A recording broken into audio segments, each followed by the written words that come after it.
Hi everyone and a very good afternoon to all of you and you are most welcome. Welcome to Selection Target. कैसे आप सभी लोग और आप सभी का स्वागत है आपकी अपनी पेड यूट्यूब क्लास में। सभी लोग लाइव आ जाएं, प्लीज़ सेशन को लाइक शेयर ज़रूर कर दीजिएगा, ठीक है। हाँ, सेशन को लाइक और शेयर ज़रूर कर दीजिएगा, ठीक है। जब तक मैं छोटा सा काम कर लूँ। चलिए,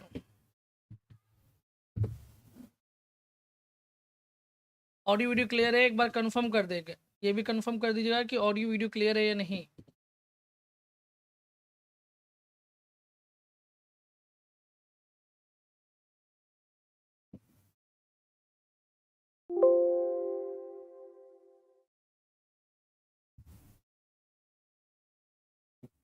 चलिए,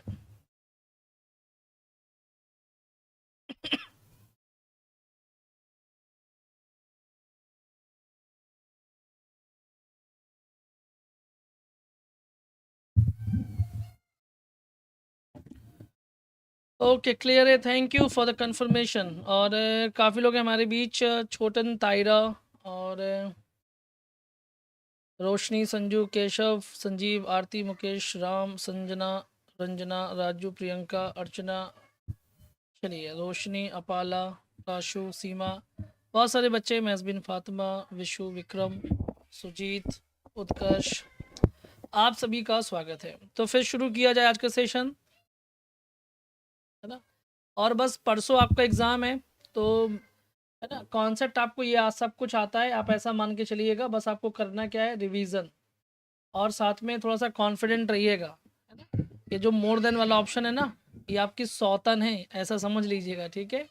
जब आप बीपीएससी का पेपर दे रहे हो तो मोर देन वाले ऑप्शन को अपनी सौतन समझ के ज़्यादा ध्यान दीजिएगा कि कहीं ये तो नहीं है, मोर देन वाला ऑप्शन तो नहीं है, ठीक है। बस इतना ही आपको दिमाग लगाना है, बाकी आप लोग एकदम अच्छा पेपर करके आएंगे अब की बार। चलिए, ओके, सो स्टार्ट किया जाए फिर आज का सेशन। राधे राधे, नमस्कार, जय हिंद। और इसमें ये तो पता है, जो लोग पुराना, अब मैं नया बैच शुरू करने वाला हूँ, ठीक है। आप लोगों की डिमांड है कि सर जी अब ये बैच पुराना हो गया है, मतलब दिसंबर का है, हालांकि इसमें अभी बहुत सारी चीज़ें बाकी हैं पढ़ाने के लिए, बट बच्चे कह रहे हैं कि सर नया बैच मतलब हफ्ते 10 दिन के अंदर नया बैच भी शुरू हो जाएगा, ठीक है। तो अगर आप नए बैच में इंटरेस्टेड हैं तो वो ज्वाइन कर लीजिएगा, और अगर आप ओल्ड बैच में इंटरेस्टेड हैं तो ये आपके लिए है। चलिए, जानवी कह रही है कि सर आपके जैसा हमारा कॉन्सेप्ट कब क्लियर हो पाएगा। अब उसके लिए हमारे जैसा आपको पढ़ना भी तो पड़ेगा ना। है ना, कि जैसा हमारे हमारे साथ पढ़ना भी पड़ेगा। तो चलिए फिर शुरू किया जाए। पहला क्वेश्चन आपके सामने है, उसका आंसर दीजिएगा। और आज क्वेश्चन ज़्यादा हैं, ठीक है, तो आपको आंसर देना है। क्वेश्चन नंबर फर्स्ट का क्या होगा, देयर हैज़ बीन, ठीक है, 7 वुमेन और doctors in our colony, more than one of the above, none of the above, इसमें क्या होगा बताइए। चलिए, हाँ बिल्कुल निधि, चलिए, ठीक है।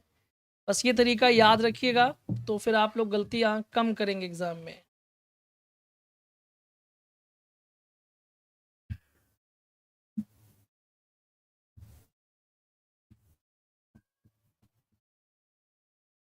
ठीक है, चलिए, फर्स्ट का डी आंसर आ रहा है, तो कुछ लोग बी भी कर रहे हैं, लेकिन आप लोग ना सौतन पे ध्यान नहीं दे रहे हैं। देखिए, पहले आराम से पढ़िए, जल्दीबाजी तो कुछ है नहीं है।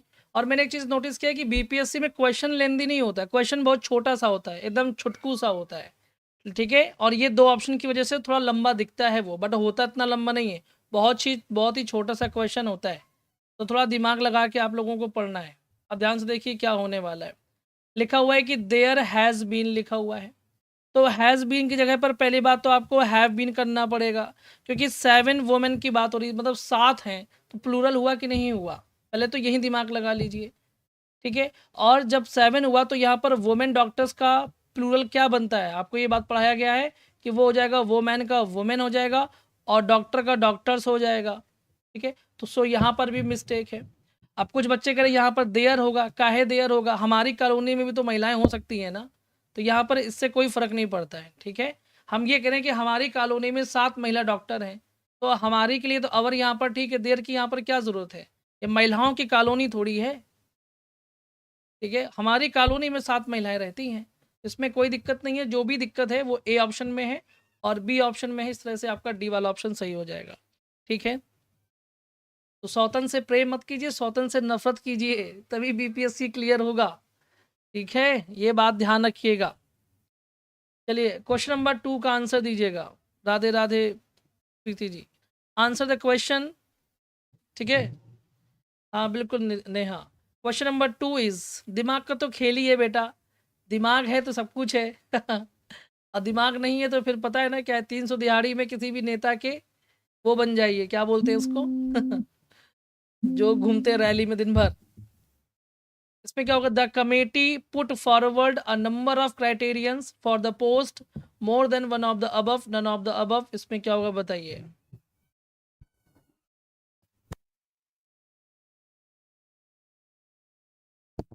चलिए बता दीजिए जरा इसमें क्या होगा।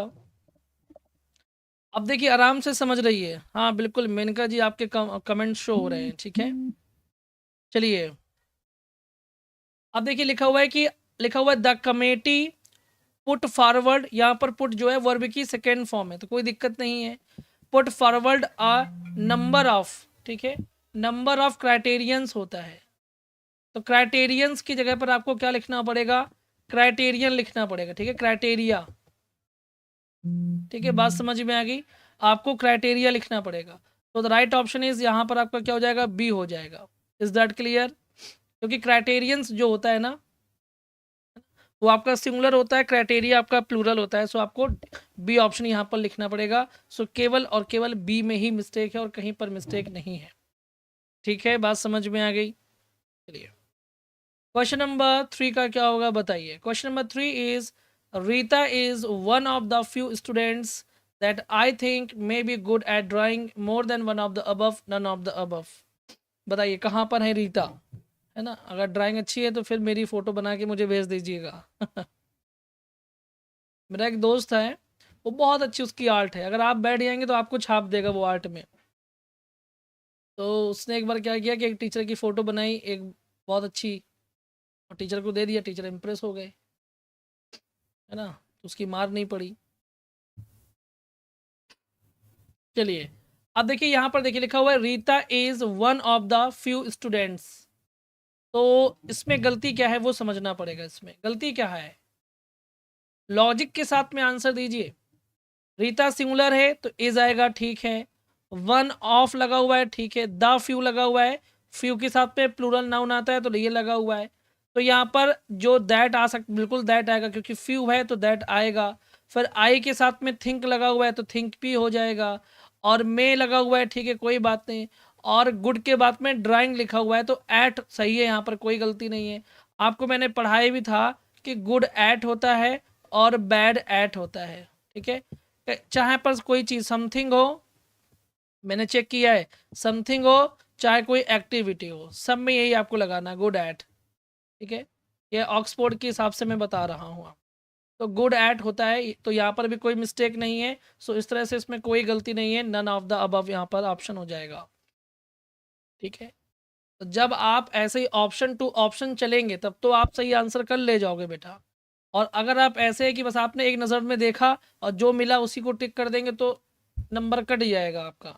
ठीक है, इस बात को दिमाग में बैठाइए, पढ़ाई चाहे कम करिए पर दिमाग में ये बात आपको बैठानी ज़रूर है कि आपको ऑप्शन टू ऑप्शन चलना है। पहले एक ऑप्शन क्लियर कर लीजिए कि एक ऑप्शन में तो कोई मिस्टेक नहीं है। ठीक है, बात समझ में आ गई। चलिए, हाँ राकेश प्रणाम नमस्कार, आंसर द क्वेश्चन बताइए। हाँ बिल्कुल शिवू। चलिए, of Shimla and Nainital which city is the coolest, more than one of the above, none of the above. इसमें क्या होगा बताइए। सर दैट को ऑब्जेक्टिव केस में यूज कर सकते हैं क्या?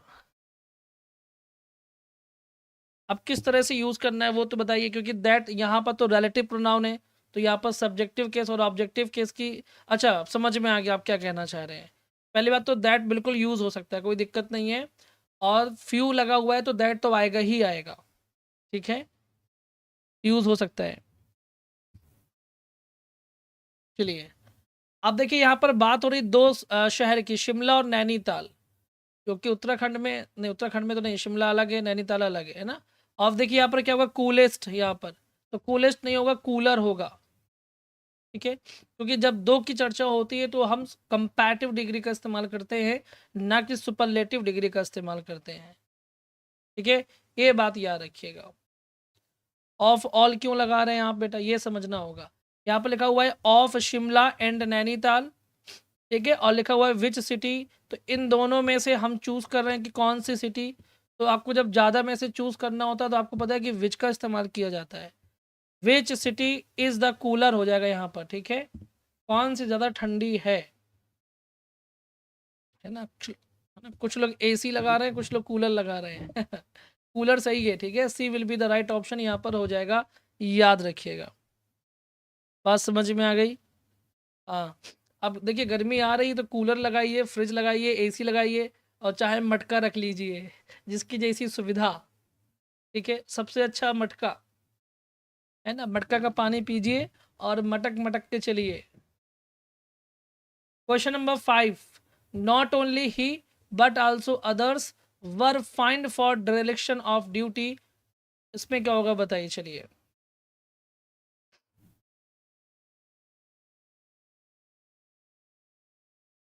चलिए,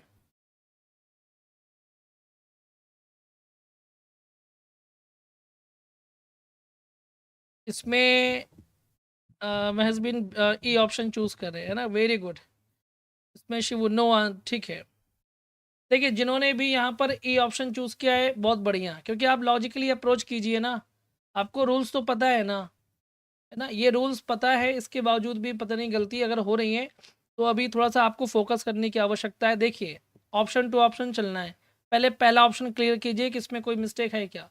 नॉट ओनली के बाद में ही है तो ठीक है, बट आल्सो अदर्स लिखा हुआ है, ठीक है, तो ये आपका प्लूरल है तो ठीक है, वर्ब आपकी प्लूरल है तो ठीक है, फाइन लगाया जाता है तो इसलिए यहाँ पर वर्ब की थर्ड फॉर्म आई हुई है, पैसिव में, ठीक है। किस लिए, डेरेलिक्शन के लिए, ठीक है, डेरेलिक्शन के लिए। बात समझ में आ गई। तो यहाँ पर फॉर डेरेलिक्शन लगेगा ऑफ ड्यूटी, फिर more than one of the above, none of the above यहाँ पर, तो इसमें कोई मिस्टेक है ही नहीं, तो द राइट ऑप्शन इस क्या हो जाएगा। ठीक है, सुजीत सिंह, देखिए मतलब मुझे लगता है कि मेरी लाइव क्लास में ये फर्स्ट टाइम ऐसा हुआ है ना, जो किसी बच्चे ने इस तरह से एक डोनेशन टाइप का आप कह सकते हैं दिया हुआ है ना। चलिए अच्छा है, आपका डोनेशन किसी ना किसी के काम आ जाएगा। तो ये बात समझ में आ गई। इसमें क्या होगा, नन ऑफ द अबव यहाँ पर ऑप्शन सही होगा, याद रखिए। ठीक है, हाँ बिल्कुल सुजीत जी ने दिया है, so thank you so much, है ना। हाँ, मेरे पास जब भी एक्स्ट्रा पैसा होता है ना, एक बार और एक स्टूडेंट ने हमको एक्स्ट्रा पैसे दिए थे, जब कोर्स लिया था उन्होंने, तो उसी एक्स्ट्रा पैसे से हमने किसी बच्चे का भला कर दिया था। तो ये मेरे नेचर में भी है कि मैं एक्स्ट्रा पैसा किसी का रखता नहीं हूँ अपने पास में। क्वेश्चन नंबर 6 का क्या होगा बताइए। He explained to the government why the manufacturing of cars have been stopped in his new factory, more than one of the above, none of the above. इसमें क्या होगा बताइए, चलिए।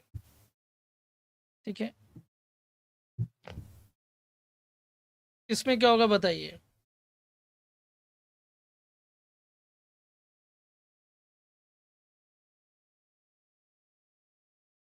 अब देखिए यहाँ पर आप ध्यान से अगर देखेंगे, गौर करेंगे तो पाएंगे इसमें क्या होगा वो समझना पड़ेगा। ठीक है,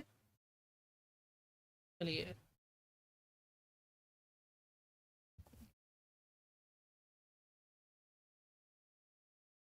thank you so much Sujit है ना।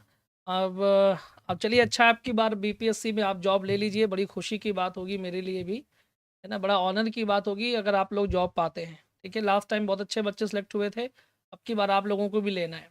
He explained to the government why the manufacturing of cars have been stopped in his new factory.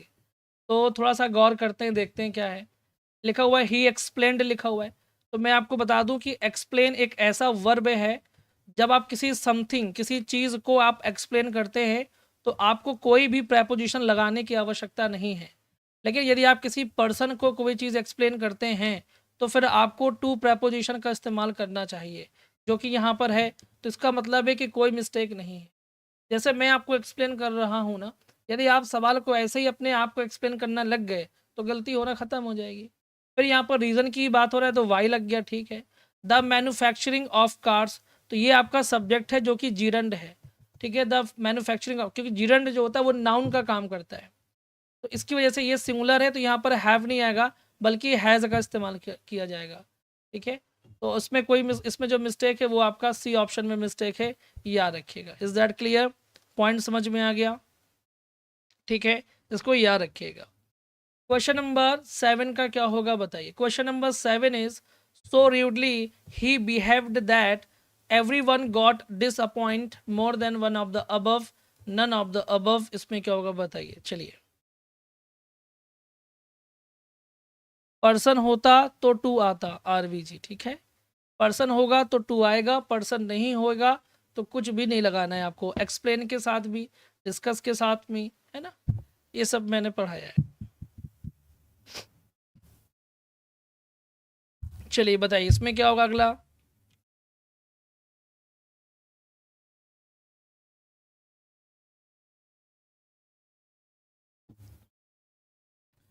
देखिए यहाँ पर अगर आप गौर करेंगे तो यहाँ पर आपको क्या करना है कि लिखा हुआ है सो र्यूडली लिखा हुआ है, तो ये आपका एडवर्ब है। जब सो प्लस एडवर्ब आता है तो आपको इन्वर्जन करना पड़ता है। क्या करना पड़ता है? इन्वर्जन। तो आप चाहे तो आप हैड लगा दीजिए, चाहे डिड लगा दीजिए, एक ही बात है। चाहे आप डिड ही बिहेव लिख दीजिए, ठीक है, और चाहे आप हैड ही बिहेव्ड लिख दीजिए, ठीक है। इसके बाद में फिर यहाँ पर क्या होगा, आगे दैट आएगा, कोई दिक्कत नहीं है। एवरीवन लिखा हुआ है, ठीक है, गॉट लिखा हुआ है। और आपको पता है कि गेट जो होता है वो कॉजेटिव वर्ब होता है, तो इसके साथ में वर्ब की थर्ड फॉर्म भी आती है। तो गेट गॉट के साथ में यहाँ पर आपको डिसअपॉइंटेड भी लिखना पड़ेगा, क्योंकि डिसअपॉइंट एक वर्ब भी है। तो यहाँ पर वर्ब की थर्ड फॉर्म आएगी डिसअपॉइंटेड, क्योंकि गेट और हैव ये वर्ब की थर्ड फॉर्म लेते हैं जो कि कॉजेटिव वर्ब होता है। तो right option is more than one of the verb, D वाला ऑप्शन सही हो जाएगा, याद रखिएगा, ठीक है। तो काफ़ी बच्चों ने बहुत अच्छा आंसर किया है, बड़ी खुशी की बात है कि आप लोगों ने चीज़ों को पकड़ने की कोशिश की है, बहुत बढ़िया। बस आपको जल्दीबाजी नहीं करनी है, क्योंकि बिहार में आपको पेपर देने के बाद में पूड़ी खाने नहीं जाना है, ठीक है, ना ही कोई भंडारा खाने जाना है। आपको पूरे मन से पेपर देना है, नौकरी लेनी है। तो उसके लिए ज़रूरी है कि आप ऑप्शन टू ऑप्शन चलें, ठीक है, रिलेटेड करते हुए चलें। यदि आप ऐसा करेंगे तो आपकी जॉब पक्की है, ये 100% पूरी दुआएं हैं कि आपकी जॉब पक्की है। चलिए, नमस्ते Shivangi ji, Shivani ji, okay. Answer the question, she has no one else to look after her than me more than one of the above, इसमें क्या होगा बताइए। अब देखिए लिखा हुआ she has no one else, आपको पता है कि एल्स के साथ में हम बट लगाते हैं, ठीक है, और अदर के साथ में हम देन का इस्तेमाल करते हैं। डी ऑप्शन क्यों होगा? डी के लिए क्यों, डी क्यों होगा? अच्छा ये बताइए, चलिए डी के लिए क्यों होगा वो मुझे बताएं, आप लोग इसका एक्सप्लेनेशन दें, है ना। तो देखिए she has no one else, तो एल्स है, इसके लिए आपको यहाँ पर आपको पता है कि देन नहीं आएगा, बट का इस्तेमाल करना पड़ेगा। और जब बट होगा यहाँ पर, तो बट के बाद में तो ऑब्जेक्टिव केस आएगा ही आएगा। सो यहाँ पर मी बिल्कुल सही है, इसमें कोई दिक्कत नहीं है। तो जो मिस्टेक है वो आपका केवल और केवल सी वाले ऑप्शन में है, ठीक है। हाँ, चलिए, इज दैट क्लियर? ठीक है, हाँ, एक्सेप्ट के सेंस में होगा, यस, ठीक है, is that clear? Okay. Question number 9 का आंसर दीजिएगा, इसमें क्या होगा बताइए। Question number 9 is he has written a letter, इसमें क्या होगा बताइए।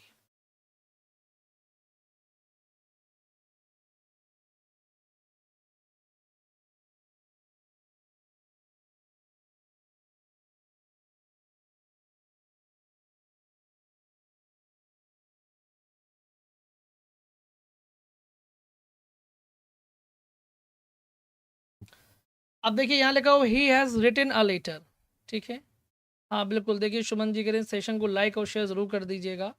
अब रिटन के बारे में गौर किया जाए तो यहाँ पर पॉइंट को समझिएगा। बात आती है रेगुलर वर्ब की, तो रेगुलर वर्ब क्या होता है? ऐसी वर्ब जिसकी जब हम फॉर्म चेंजेस करते हैं तो अगर हमें डी लगाना पड़े या ईडी लगाना पड़े या आईईडी लगाना पड़े, ठीक है, तो उसको हम रेगुलर वर्ब कहते हैं। बट यहाँ पर तो ईडी नहीं है, ना डी है, ना आईईडी है। सो ये क्या होगा? आपका इर्रेगुलर वर्ब होगा। पहला बात तो ये सही है, ऑप्शन हमको सारे वेरीफाई करने हैं, ठीक है। अब क्या ये ट्रांजिटिव भी है? तो यस, क्योंकि वर्ब के बाद में ऑब्जेक्ट दिया हुआ है। तो यदि ऑब्जेक्ट किसी वर्ब के बाद में दिया हुआ है तो ये बात है कि वो वर्ब आपकी ट्रांजिटिव वर्ब है। इसका मतलब है कि ये वाला ऑप्शन भी सही है, तो फिर आपको डी वाला ऑप्शन चूज करना पड़ेगा, याद रखिएगा। अब जैसे आप लोग क्या करते हैं, मैं आपको सच बता रहा हूँ, ये मैंने मतलब ऑब्जर्व किया है आप लोगों के कमेंट्स को देख करके। अगर आपने बी लगा करके आप संतुष्ट हो गए तो इसका मतलब ये नहीं कि आपको ट्रांजिटिव के बारे में पता नहीं है। आप ट्रांजिटिव के बारे में भी जानते हैं अच्छे तरीके से। इसके बावजूद भी आपने सी ऑप्शन तक नहीं गए, क्यों? क्योंकि आपको बी ऑप्शन से ही संतुष्टि लगे कि बस यही हो सकता है। जबकि मैंने आपको बोल रखा है कि मोर देन वाला ऑप्शन है, तो उसको याद रखिए बेटा, ठीक है? सौतन समझिए और याद रखिए उसको, और नहीं तो तबाह कर देगी सौतन जो आपकी है। साफ साफ बताए दे रहे हैं, फिर मत कहिएगा गुरुजी ने वार्निंग नहीं दी थी, ठीक है? बात समझ में आ गई? Question number 10 is she is so arrogant, है ना? So arrogant because she comes from a rich family, more than one of the above, none of the above. मतलब बहुत नखरेबाज है क्योंकि बड़े अमीर घर की है, ये कहना चाह रहा है, शुद्ध हिंदी में बताएं। है ना? हाँ, बीबी को देख के दिल गार्डन हो गया था। अच्छा, बी ऑप्शन को देख करके, ओके।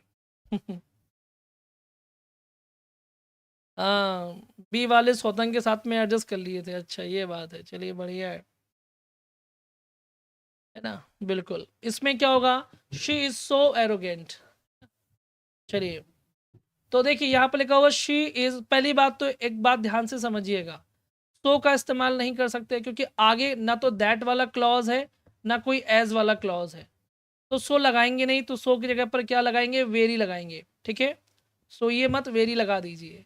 दूसरी चीज़ क्या है कि कम फ्रॉम नहीं होता, कम ऑफ होता है, ठीक है? कम ऑफ, तो यहाँ पर हो जाएगा कम्स ऑफ, यानी कि इसका मतलब होता है बिलोंग्स करना, ठीक है? बिलोंग्स। तो the right option is D हो जाएगा यहाँ पर, मोर than one of the above वाला। बात समझ में आ गई, है ना?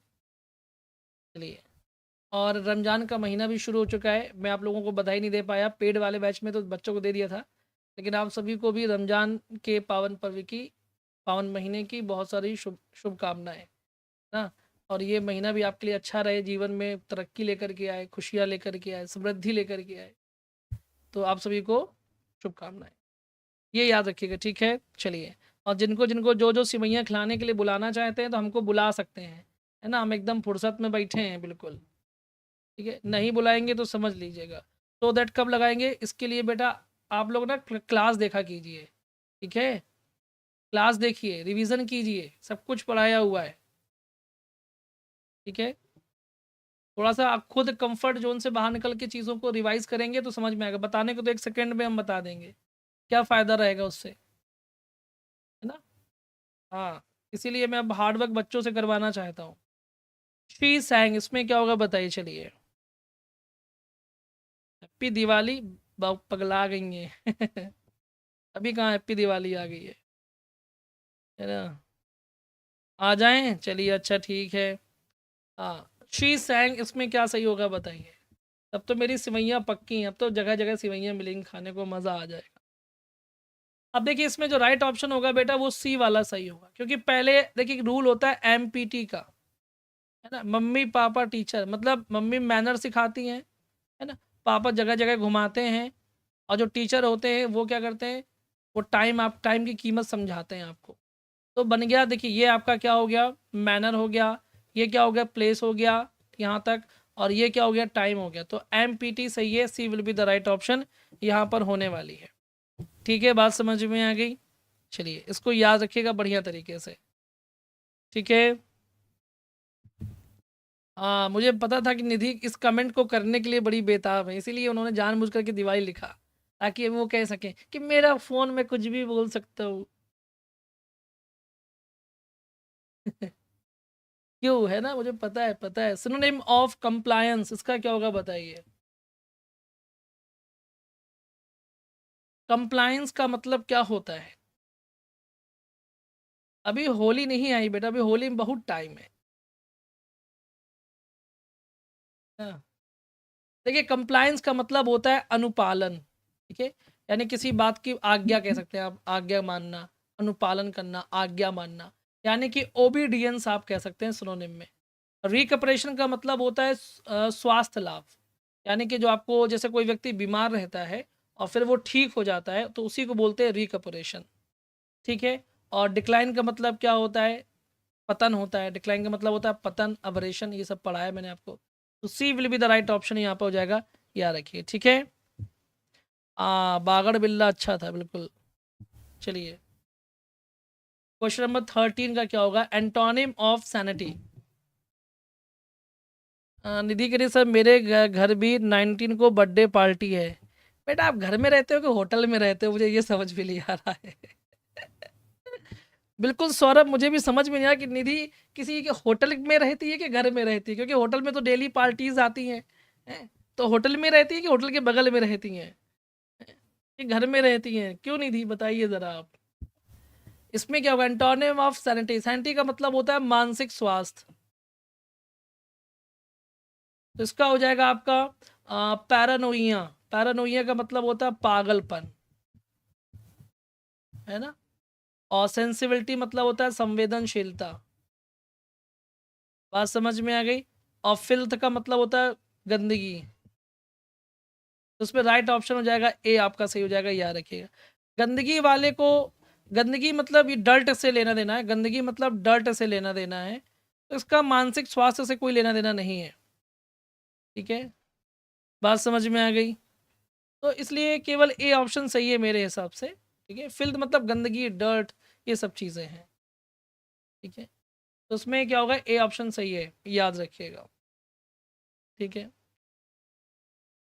क्वेश्चन नंबर 14 की क्या होगी? हाँ हाँ, तो ठीक, सर आपकी तरह ही हमारी ज्वाइंट फैमिली है, 28 लोग हैं। तो फैमिली क्यों कह रहे हैं? जिला घोषित करवा लीजिए। मेरे यहाँ 28 लोग नहीं है, मेरे यहाँ 10-11 लोग हैं। इसमें क्या होगा? Since she can not go out, ये कौन सा क्लॉज है बताइए।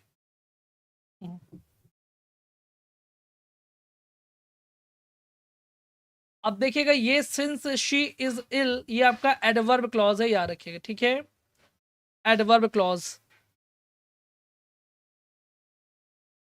मैंने कहा कि सर मुझे अदर स्टूडेंट्स के कमेंट्स क्यों नहीं शो रहे हैं? ये बेटा आप लोगों का प्रॉब्लम है, यहाँ से कोई दिक्कत नहीं है ना, मेरे साइड से कोई प्रॉब्लम है ना, आपके यहाँ कुछ सिस्टम हो सकता है, देख लीजिएगा अपना जैसा भी है। C will be the right option यहाँ पे हो जाएगा, याद रखिएगा। क्वेश्चन नंबर 15 का क्या होगा बताएं? क्वेश्चन नंबर 15 का, I like to see a face with a smile on it, है ना। मैं तो भाई टीजीटी वाली क्लास को मिस कर रहा हूँ, ये बीपीएससी वाले में अब थक गए हैं। मोर देन वाला खेल के।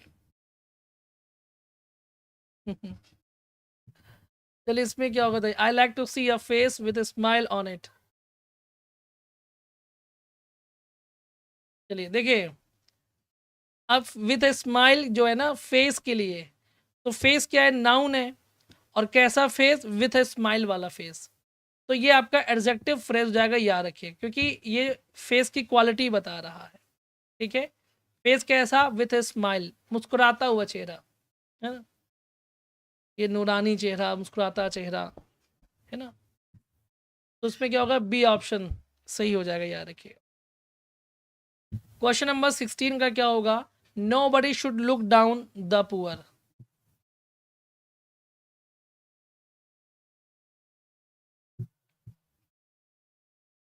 ताहिरा, क्या हुआ ताहिरा?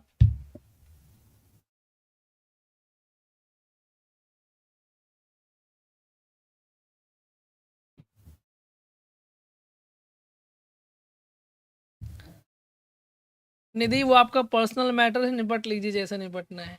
देखिए, लुक डाउन अपॉन यहाँ पर इस्तेमाल किया जाएगा। ठीक है, आपको पता है कि लुक डाउन अपॉन का मतलब होता है हे दृष्टि से देखना, नफरत की दृष्टि से देखना।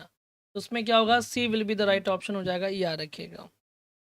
ठीक है, चलिए, क्वेश्चन नंबर, ओके, गड़बड़ हो गया यहाँ पर।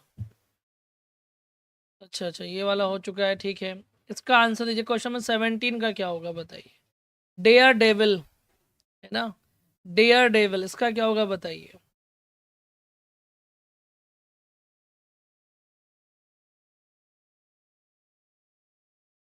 Dare devil.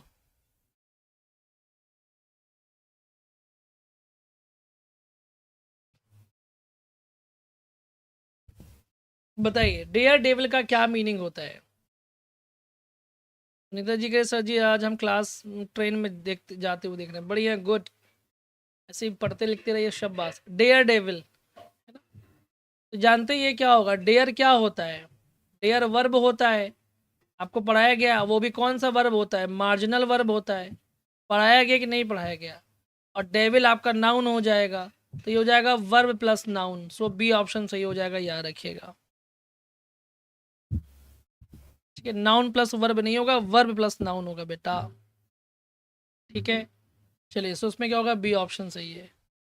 क्वेश्चन नंबर 18 का क्या होगा बताइएगा। Question number 18 is your father will hear of your success, he will be dilated, combine by using infinitives. इसमें क्या होगा बताइए। चलिए, ये प्रचार बीच में कौन देता है? ये सब यूट्यूब का एल्गोरिदम काम करता है इसमें। ठीक है, सेशन को लाइक करते चलिए बेटा, शेयर करते चलिए फटाफट, है ना। सर जी नीड कौन सी प्रपोजिशन लेता है, टू या ऑफ? मुझे नहीं पता, ये आप पता करके मुझे बता दीजिएगा, ठीक है। बच्चे हार्ड वर्क करते ही नहीं बिल्कुल भी अब। इसमें क्या होगा बताइए। इसमें लिखा कि your father will hear of your success, he will be dilated. अगर आप गौर करेंगे तो इसमें पाएंगे क्या कि देखिए, इसमें कहीं ये कहीं पर भी इसमें इन्फिनेटिव का इस्तेमाल नहीं किया गया है, तो ये रॉन्ग हो जाएगा। इसमें इन्फिनेटिव है, ये सही है। इसमें ये देखिए टू प्लस वर्ब की थर्ड फॉर्म है, ये भी गलत है। ठीक है, तो इसमें क्या होगा, बी ऑप्शन आपका सही हो जाएगा, याद रखिएगा। बात समझ में आ गई? क्या होगा, बी ऑप्शन आपका एकदम राइट हो जाएगा, याद रखिएगा। क्वेश्चन नंबर 19 का आंसर दीजिए। Question number 19 is one who is a centre of attraction. इसमें क्या होगा बताइए।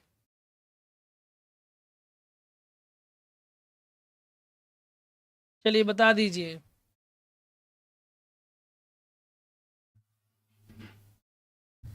Question number 19, one who is a centre of attraction, बताइए क्या होगा। आपको पता है कि ये जो राइट ऑप्शन होगा 19 का, वो वाला हो जाएगा साइनोसोर। साइनोसोर वो होता है जो सेंटर ऑफ अट्रैक्शन होता है। ठीक है, बात समझ में आ गई। So the right option is a. Is that clear? Okay, इसके बाद में आपको आंसर देना है क्वेश्चन नंबर 20 का, क्या होगा बताइए। Question number 20 is you must Adhir the truth.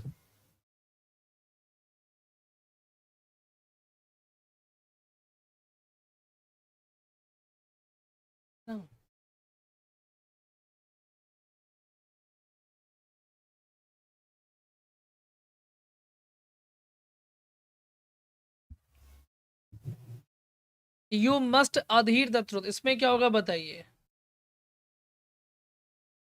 देखिए, अगर आप गौर करेंगे तो अधीर के बाद में टू प्रपोजिशन का इस्तेमाल किया जाता है।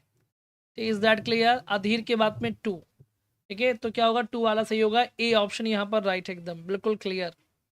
ठीक है, चलिए, इसके बाद में आपको आंसर देना है क्वेश्चन नंबर 21 का, क्या होगा, find the correct spelled word.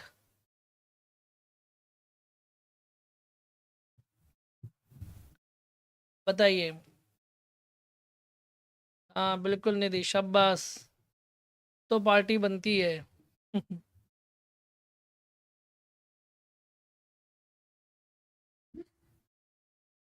ज़्यादा पार्टी वार्टी मत किया कीजिए, पता है क्यों? क्योंकि पार्टी में अच्छी अच्छी चीज़ें खाएंगी, अच्छी अच्छी चीज़ें खाएंगी तो फिर मोटापा बढ़ेगा। अब देखिए, यहाँ पर जो राइट ऑप्शन है वो आपका सही है। कौन सा देखते हैं, इसमें तो ए नहीं होगा, प्रा नहीं होगा, ये सही है। ठीक है, ENTRE, एंटर, प्री और न्यूर। ठीक है, तो एंटरप्रेन्योर बोलते हैं इसको, एंटरप्रेन्योर, सी ऑप्शन सही हो जाएगा, याद रखिएगा। ठीक है, बात समझ में आ गई, C will be the right option. Question number 22 का क्या होगा बताएं। I have no advice that I can offer you, ये कौन सा सेंटेंस है बताएं।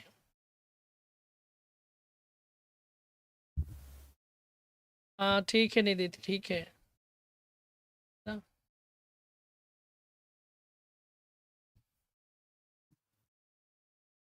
चलिए, इसमें क्या होगा, I have no advice that I can offer you. Bihar estate कब होगा? मैं क्या बताऊं, बिहार एस्टेट कब करवाएंगे ये लोग? करवा लेना चाहिए इसके बाद में, बीपीएससी के बाद में अगले महीने। अब देखिए इसको कॉम्प्लेक्स सेंटेंस बोलेंगे, क्या बोलेंगे? कॉम्प्लेक्स सेंटेंस, ठीक है। दैट किस में आता है? दैट आता है कॉम्प्लेक्स सेंटेंस में। तो C will be the right option हो जाएगा। सिंपल तो ये हो नहीं सकता है, और ये कोऑर्डिनेट कंजंक्शन भी नहीं है कि कंपाउंड हो जाए, इसमें C will be the right option. ठीक है, बात समझ में आ गई, याद रखिएगा। क्वेश्चन नंबर 23 का क्या होगा बताइएगा। Question number 23 is the teacher described the rule to the students, इसका क्या होगा बताइए।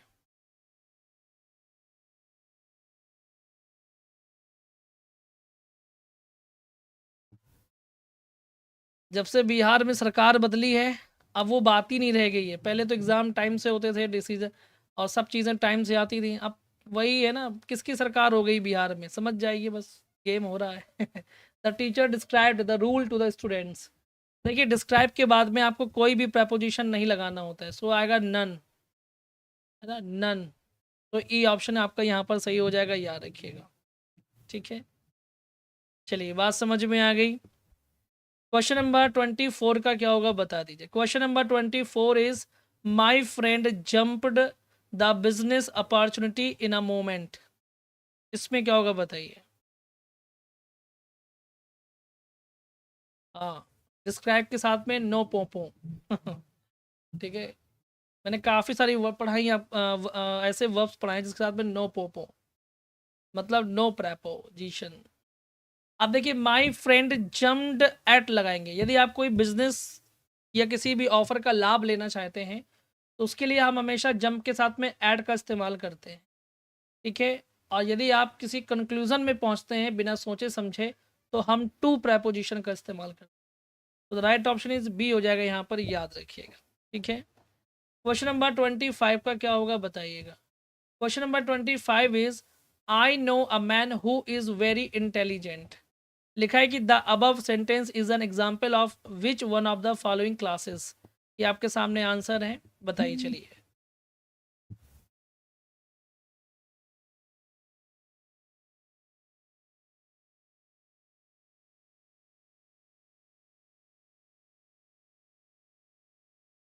चलिए बता दीजिए इसमें क्या होगा।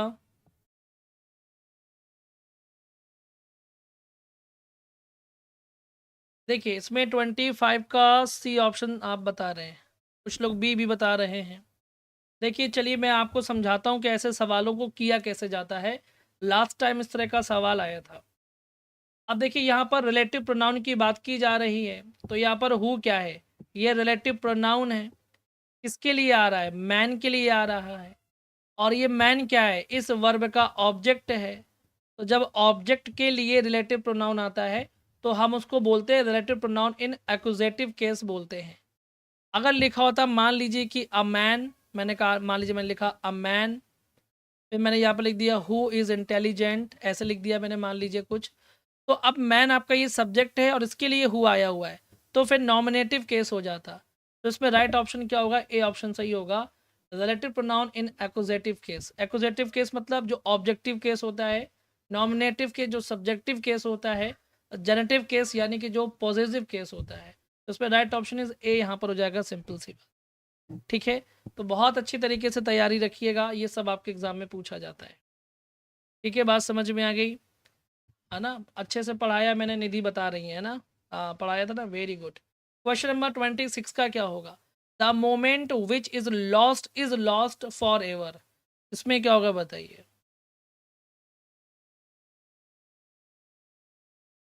चलिए क्वेश्चन ज़्यादा हैं आज।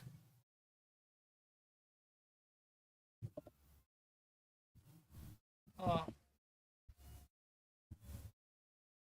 अब देखिएगा यहाँ पर क्या होगा, लिखा the moment which is lost for ever. इसको सिंपल बनाना है, तो सिंपल बनाने के लिए देखिए क्या लिखा हुआ है, अ लॉस्ट मोमेंट इज लॉस्टेड लिखा हुआ है। तो लॉस्ट का लॉस्टेड नहीं कर देना है, ये रॉन्ग है। अ लॉस्ट मोमेंट आर नहीं होगा, तो ये सी वाला ऑप्शन सही हो जाएगा। A lost moment is lost forever, C option यहाँ पर सही हो जाएगा। ठीक है, सो इसमें सी वाला ऑप्शन जो होगा वो आपका एकदम सही हो जाएगा। Is that clear? चलिए इसको अच्छे तरीके से याद रखिएगा जी। बिल्कुल प्रीति जी, ठीक है, बात समझ में आ गई। मैंने कहा ओके ठीक है, सी ओके, चलिए गुड। क्वेश्चन नंबर 27 का क्या होगा? You should have stood by your brother, इसमें क्या होगा बताइए?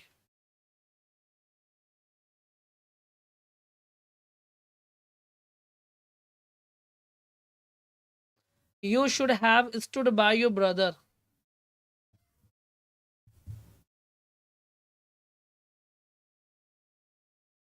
इसमें किस टेंस का ऑब्लिगेशन शो हो रहा है वो बताइए।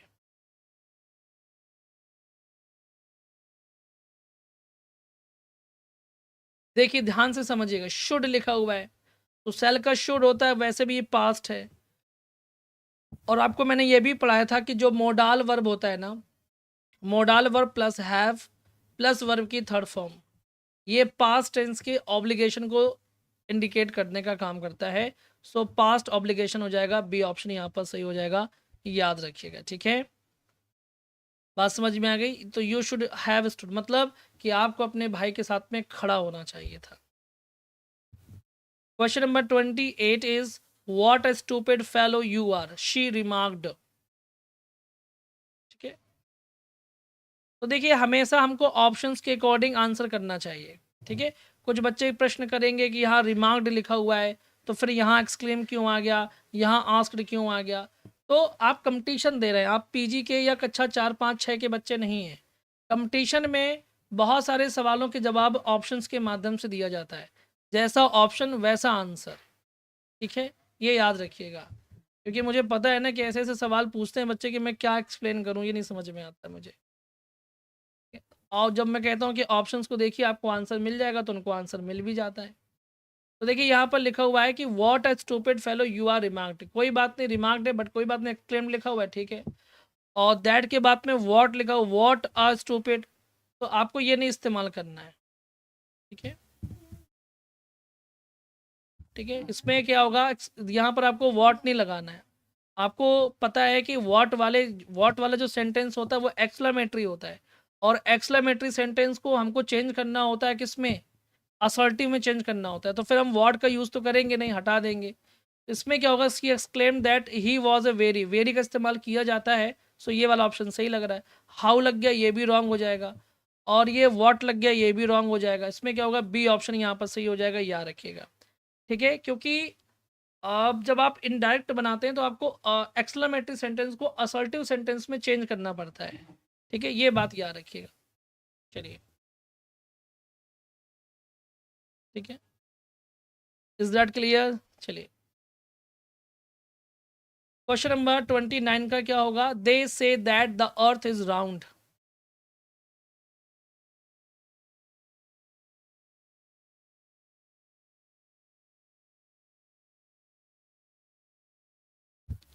देखिए और एक चीज़ मैं आपको कंफर्म कर दूं कि कल क्लास शायद नहीं हो पाएगी। एक्चुअली मैं इस समय ना बड़े बुरे दौर से गुजर रहे हैं, मतलब लोग बड़ी बुरी चीज़ से गुजर रहे हैं इस समय, प्रॉब्लम आ रही हैं। तो कल हो सकता है कि मैं चला जाऊं बाहर, मुझे फादर को लेके जाना है दिखाने के लिए, है ना, उनका ट्रीटमेंट, मतलब ज़्यादा कुछ दिक्कत नहीं है वैसे, आप लोगों मतलब ईश्वर की कृपा से सब ठीक है। बट उनका एक टाइम टू टाइम चेकअप वगैरह जो भी है, दवाइयाँ वगैरह, तो कल उसका टाइम है, तो कल मैं बाहर चला जाऊँगा, ठीक है। सो मैं कल रहूँगा ही नहीं घर में, शायद कल कोई भी क्लास ना हो पाए। तो जैसा भी होगा कंफर्म करके बता दूंगा, ठीक है। दैट इसमें क्या होगा, इसमें आपका ऑप्शन सही होगा, it is said that the earth is round, C option सही हो जाएगा, याद रखिएगा, ठीक है। It is said that the earth is round, इसमें सी ऑप्शन सही हो जाएगा।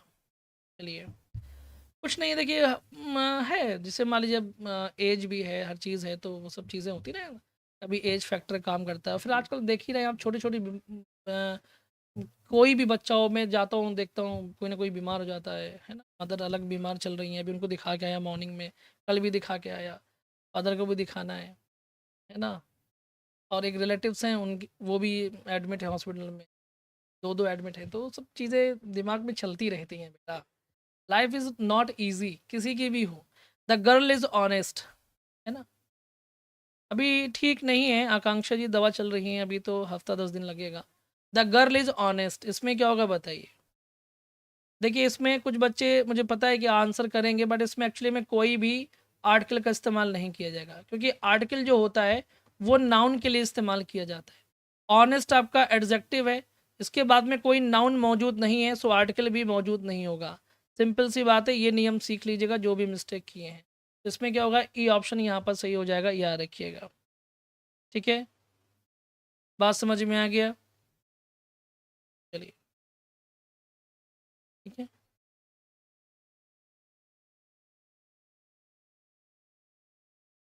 चलिए ओके। हाँ बिल्कुल मेनका जी, वो तो सब लाइफ है, चलता रहता है। ठीक है, तो ये आज के सेशन बस यहीं पर समाप्त होता है। और बहुत सारे ऐसे बच्चे हैं जिन्होंने अभी तक हमारा टेलीग्राम का जो पब्लिक वाला चैनल है वो ज्वाइन नहीं किया है। अगर आप कर लेंगे ना तो आपको क्लास के लिए परेशान नहीं होना पड़ेगा कि मेरी क्लास होगी कि नहीं होगी, उसमें सारी सूचनाएं मिलती रहती हैं। तो मैं यहाँ पर लिंक आपका ड्रॉप कर दे रहा हूँ, ठीक है, मैं यहाँ पर लिंक ड्रॉप कर दे रहा हूँ, आप लोग उससे ज्वाइन कर सकते हैं। ये लिंक मैंने ड्रॉप कर दिया है, इस पर क्लिक करके आप टेलीग्राम का चैनल ज्वाइन कर सकते हैं। ठीक है, याद रखिएगा, ये मैंने भेज दी दोबारा भी। ठीक है, बिल्कुल, चलिए।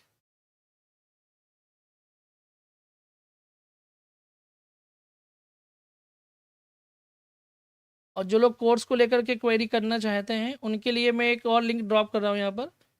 ठीक है, मतलब एक मैसेज है, इसमें मेरा फ़ोन नंबर मेंशन है, आप इसमें क्वेरी कर सकते हैं। जो लोग डिटेल में चीज़ों को पढ़ना चाहते हैं, बेसिक से एडवांस लेवल पे।